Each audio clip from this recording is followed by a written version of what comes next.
Hey everybody, welcome to the For Real Deal with CCN. Kirk right here. All right, today we're going to jump right in it and we're going to talk about the top 5 ways to tell you're in a dead-end relationship. And we're talking about dead, like in ready to go. Yeah, and we're going to talk a little bit about when you first start, but it's mostly going to be about for those long-term relationships. Mm-hmm. That's the biggest thing, is that this is mainly a focus on any relationship that's, say, 3 to 5 years, and you're actually living with that person. That's the important part. So you're already past the dating, you're already past the going out. You're now into that stage where you're actually living, you're having a long-term, you're with that person day in, day out in one house and one domicile. But these are the signs right there that you need to keep up with when you're talking about a dead-end relationship, in which now, where you go next? What are you going to do in your life? Where are you going at this point in time? And these are the 5 signs that you definitely need to look out for, because if any of these red flags come up, you might have to reconsider from this point on what you're going to do with the rest of your life. Oh, absolutely. So we're going to get into it and jump right into it. We're going to go over from a man's point of view what the top 5 and from a woman's point of view what the top 5 are. And some of them will overlap, and we'll discuss that when we get to that point. But here we go. So since we're doing long term, we're going to start with the man living with somebody and money. Yep, that's a big issue right there. Because when it comes to long term and money, we're talking about your finances. We're talking about daily expenditures. We're talking about the basic things in which you're dealing with. When you're dating, you don't have to be in each other's business. You do your thing, they do their thing. I mean, you're in that beginning. They don't need to know your bank account, your PIN numbers, any of that stuff. But when it comes down to long term, now you're living in the same house.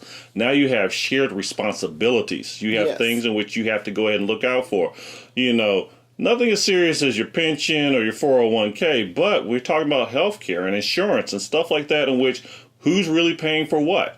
How are bills being handled? If you're trying to do financing in a home, those become big questions right there. And when you're looking at somewhere between about 5 years plus, these are very serious expenses that you have to really look into, because if you're trying to finance a home or trying to go ahead and get money for a loan, if she has bad credit right there or has any kind of issues, how is she co-signing for any of this stuff?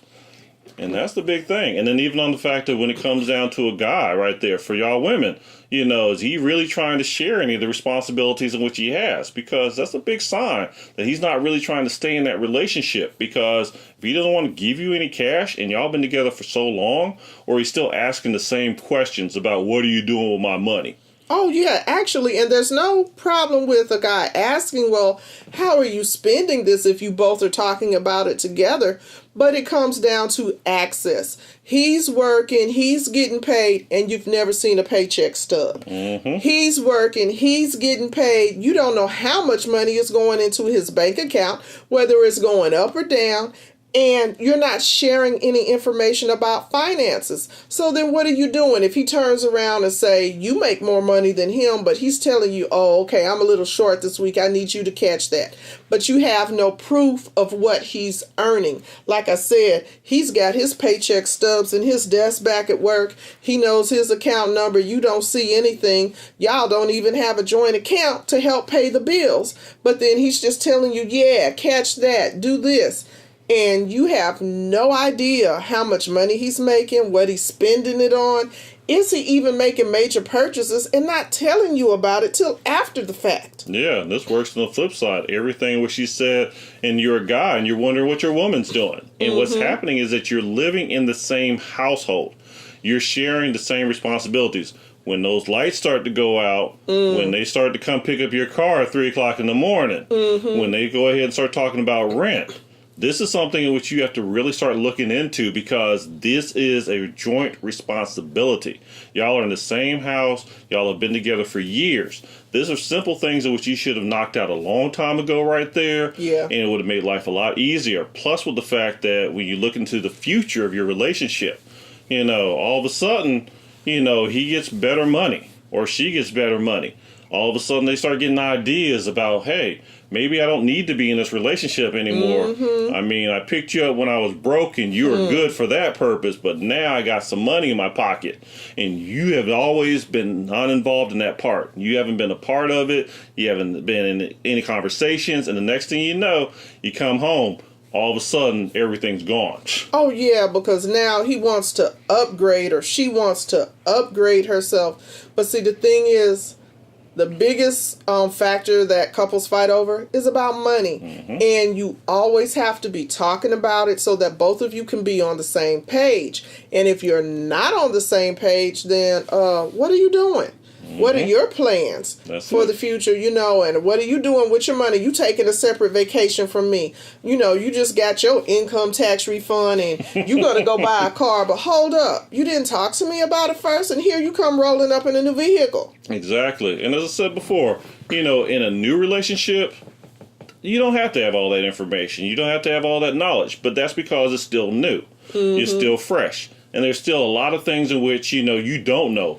You really don't want them to know certain aspects of your finances. But in a long-term relationship, you're waking up every morning next to this person right there. You're sharing a lot of responsibility with this person right here.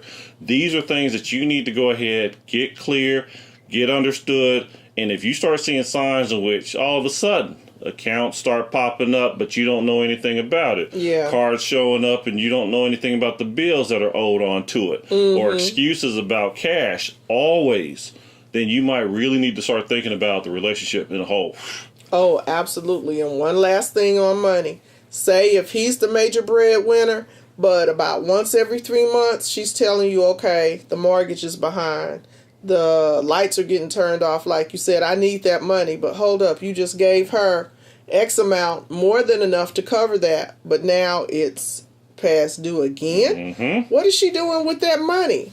If she's not trustworthy enough to pay the bills on time, then you need to take that and go pay the bills on time.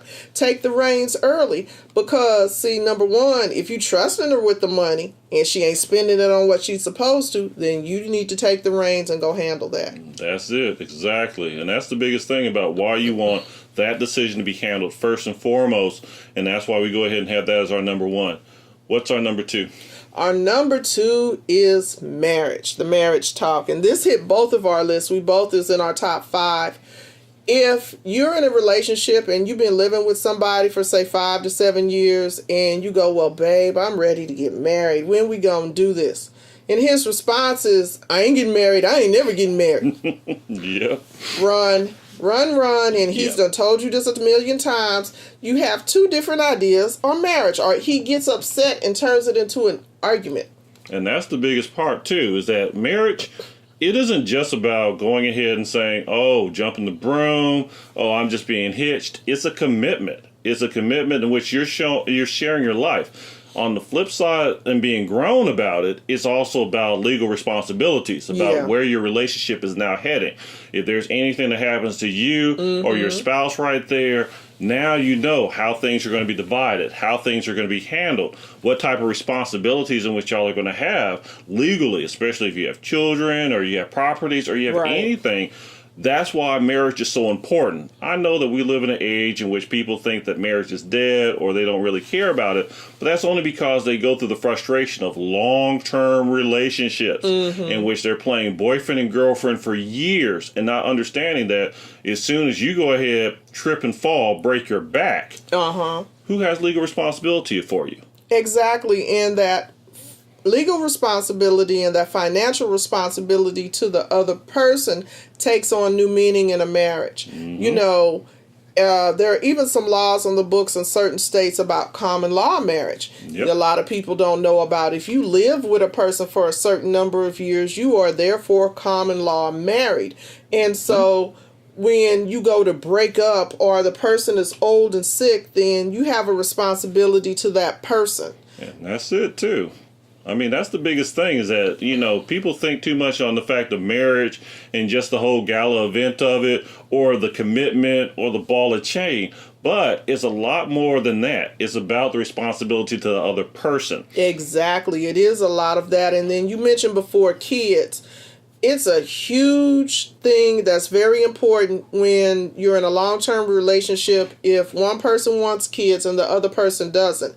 Well, number one, when you got in the relationship, did they already have children? What are their ages? Are the kids already up and grown and out the house? Does this person even want to start over with you and have more children? So if you're in the mindset, ooh, I want to have children with this guy, I really love him, but he's like, nah, I got grown kids, I ain't trying to have no more kids with you, you truly need to consider what he just said. And that falls right into when you're dealing with marriage and the commitment to that. Yeah. Because where are you going from that direction? Because when you do introduce children to this equation, and you're looking at the marriage situation, and you're looking at the fact that y'all are not married, and this whole complication about responsibilities and things like that, you need something to solidify this in order to make sure that both sides are held accountable so that if anything happens right there, that it can be handled in a proper manner, especially on the long term.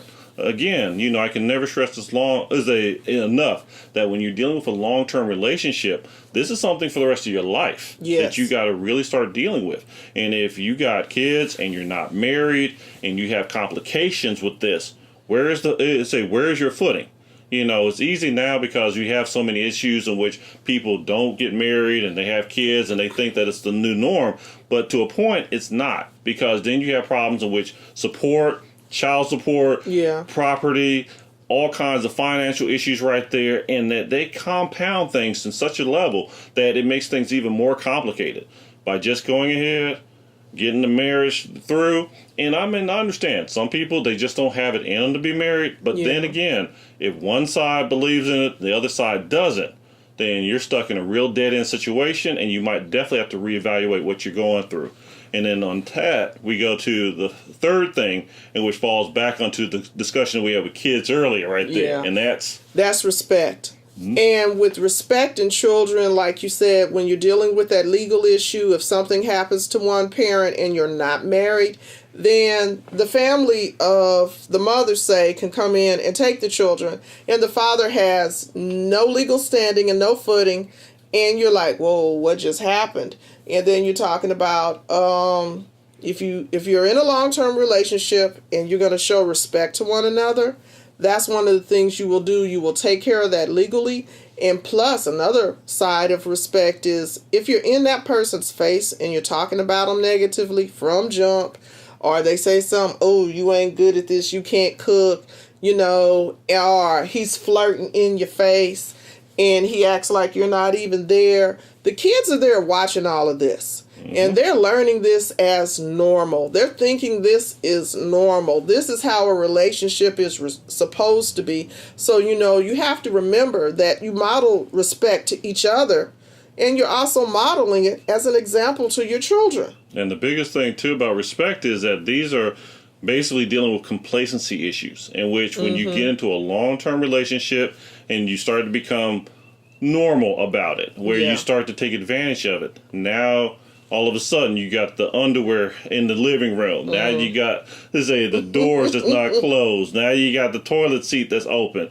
There's several different ways in which, when you're dealing with these things, that if you can't control or cater or at least try to come to a common ground, then there's a major problem. And that's the biggest thing when it comes down to respect, is the fact that certain things, as long as you can deal with it, somebody's going to have a habit. They go ahead and they click their teeth, or they go ahead and have a nervous tick. I mean, that's understandable. But when it comes down to basic respect, calling names, talking to people on the cell phone right there in their face, going ahead and not giving them any information about where you go, what you're doing. And again, this is about long term, about the fact that you're with this person. This isn't something brand new. This is something in which now, as the years progress on further and further, you start to have more problems with that, because the biggest thing with the respect issue is the fact that now it starts to build up. And as time goes on, the next thing you know, like a ticking time bomb, you're ready to explode at any time. Oh, yeah. And you didn't address it in the beginning. Say that he texts in your face all the time. He doesn't give you the attention you need or want. that's a form of disrespect. You know, this is supposed to be our date night and we're spending time with each other, but you're constantly on your phone. You're constantly checking the game. You're constantly playing games. Even if you're not talking to somebody else, you have to devote that time specifically for that person. That means you're making eye contact. You're talking to them directly. You're spending time with them. And that's very important. Yeah, because you really want to go ahead and make it where you're actually comfortable with each other. Yeah. And that's the whole thing about respect, is going ahead, understanding what the other person feels, what they're about, and being comfortable. And if they're not showing you respect, if they're not going ahead and giving you, your clear birth right there, if they're constantly having all kinds of friction, yeah, you have a major sign that you have a bad relationship right there, and you might need to really reconsider it, especially after several years in it. Yeah, you might have to rethink it quick. Yeah, and the thing is, you have to be willing to take advantage of that and make sure that you take action, because if you don't, then the disrespect only continues in the relationship, where, say, like up front, y'all were texting each other all lovey-dovey, but then he didn't text you back for like 2 or 3 days or a week. And you thought it was cute when he finally answered you back and said, I was thinking about you. No, that was his hook to pull you back in. He really wasn't thinking about you. He was just trying to see how well he could play you along. So, when you ignore these things in the beginning, and then as the years go by, they just get worse and worse, like you said.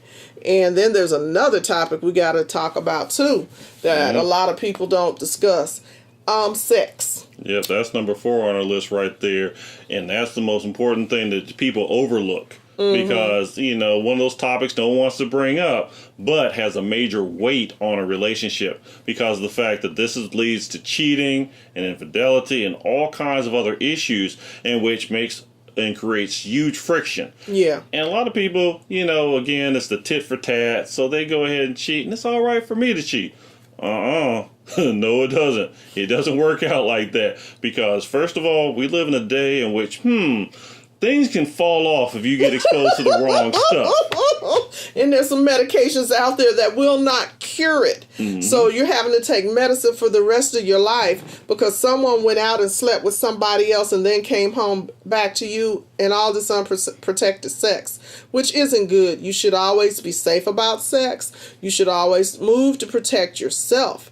And see, another thing about sex is, when you first started, was it good? If it wasn't, then what are you doing? Exactly. Number 2, if the only reason the two of you got together was only for sex, that's a booty call, baby girl. Yep, that's a booty call. If that's all he's with you for, that's not a basis to build a relationship on. If that's the only part of your relationship that's good and everything else is bad, then you're like, that's not what you do. Yeah, and that's the whole thing that becomes very misleading, because you follow your heart.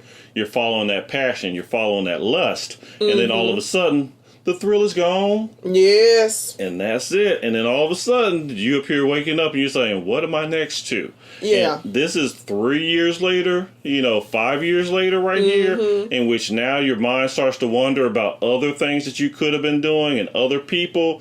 That's a real problem, because if you start wandering on that path right there and start thinking on that path, then you're going to have all kinds of other issues in which you're going to have to deal with. Because, again, we're grown people. We're grown folk. We're not going to go ahead and play that tit for tat game, because there are too many other problems in which you're going to have with that. Too many issues dealing with your health. Yes. Dealing with your mindset, dealing with what's going on. And on top of that, it's about your personal pleasure, too. Yeah. You got bad sex, and if it's not rectified because y'all can't find other ways to spice up the bedroom, then you might need to reconsider your partner and what they're really all about. Because, believe me, hate to say it, but in the modern era, there's plenty of ways to go ahead and motivate your activities.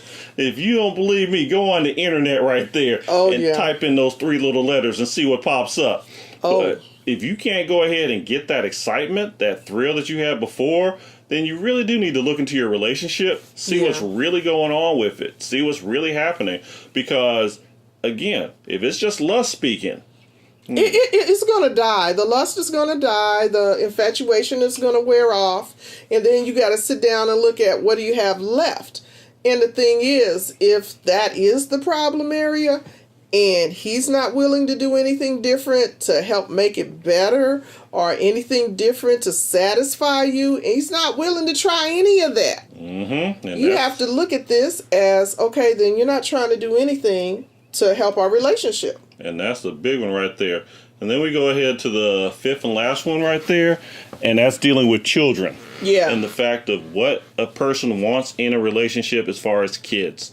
Because when it comes down to it, that's a decision in which, and again, if you go ahead and you and her have talked together and y'all don't want to have children, that's cool. That's fine. That's understandable. And there's a lot of relationships that are based on that.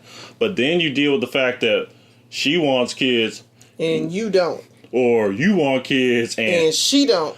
Now we're having some issues here because usually, and from a God point of view right here, children are a serious sign of commitment. It is something in which we go ahead, and that's our anchor, that's our rock of Gibraltar. That's the way in which when we go ahead and realize that now we stopped those kiddie games, we stopped the boyfriend-girlfriend, and now we're stepping up into the big leagues of a real relationship.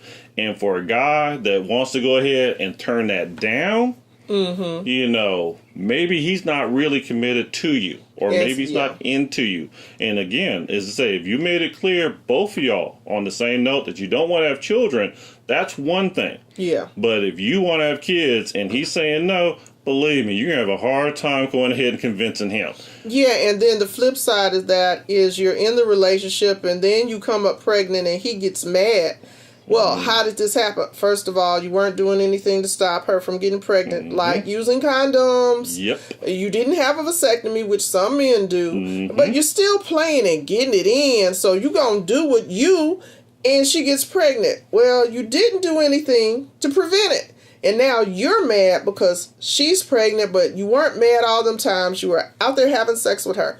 So, ladies and gentlemen, please, we have to listen to each other. Yep. And when one of the people involved says, I don't want children, but the other person really does, it's time for you to decide, okay, if you don't want children with me, then I may need to make some changes here. Yep, because that's the whole thing about it is this. That's a true sign of where your relationship is in a dead end because of the fact that now, what are you going to do? Yeah. Because you now have a child, or he doesn't even want you to get pregnant. Exactly. And now you're dealing with a wall in which you're constantly trying to scheme and scam and figure out and look around. No, it's the birds, it's the bees. Yeah. It's as simple as that. Y'all have sex, y'all have kids. There's nothing any more complicated. If both of you are healthy and happy, then there's really no problem. The problem is that you're holding on to something that you should have let go. Yeah. Because if this is going on, and you have to remember, you know, our bodies do have expiration dates on them. Oh, yes, all of us, males and females. And the biggest headache is that you don't want to go ahead and, even though you're a guy and you think you'd have a kid at 60 years old right there.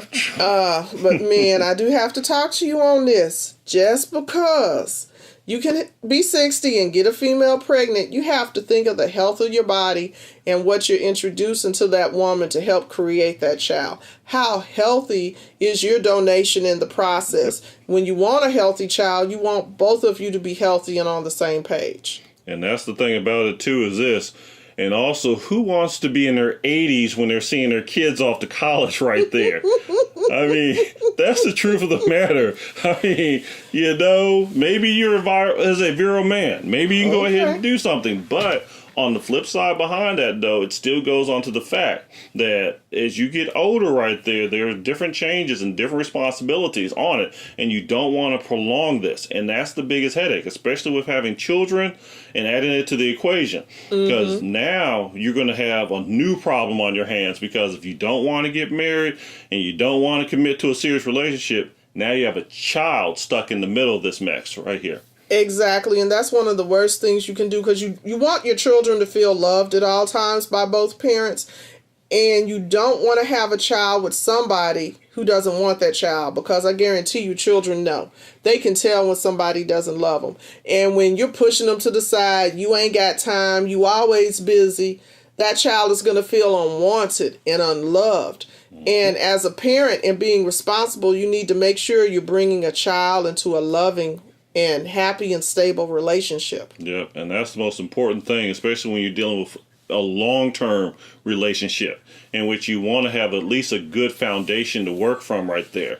Because the biggest problem, a lot of guys have that been there, done that syndrome, in which they go ahead and because they've had kids, don't want kids, or because they've been married, they don't want to be married. Well, they have to get over that right there, because this is the biggest change that you have in your life right there, is a serious commitment. And again, this is all focused on the fact that if you're looking at a long-term relationship, somewhere at least over 5 years, you really need to start looking at these 5 major things and saying, let me start checking these things off. Oh, yeah. And seeing how long we can go ahead and continue to be together. Exactly, because if you're not on the same page, if he's giving you all these signs, I don't want to be married, I don't want this, I don't want that, and just looking at you makes me sick, and he's telling you this, oh my goodness, you really need to pay attention and go, okay, maybe, it's better if I have my own place.